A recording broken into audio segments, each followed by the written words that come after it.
A čo keď január? Aj tak im dám to cesto. Dávať či nedávať cesto v januári? No za nás určite áno. Poďme si vysvetliť prečo. Všetko závisí od lokality a počasia.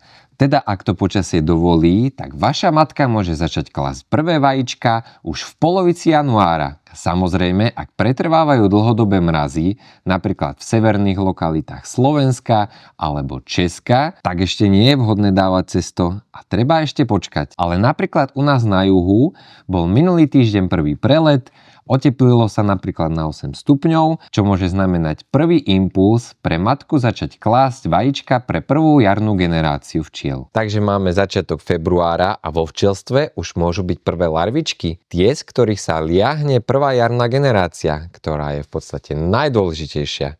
A čím sa krmia larvičky? No predsa bielkovinou alebo pelom. A teda prichádzame k tomu, prečo je vynikajúci nápad dať do včelstva cukrovo-medové cesto. Mám na vás otázku. Ste si istí, že vaše včely majú dostatok zásob? A čo ak sa teraz napríklad v polovici februára ochladí na povedzme minusové teploty? Vtedy je opodstatnenosť cukrovo-medového cesta vo včelstve ešte väčšia, pretože včely musia zahrievať plod, môžu mať vyššiu spotrebu zásob a keď im dáte cesto, tak ste si istí, že nebudú hladovať.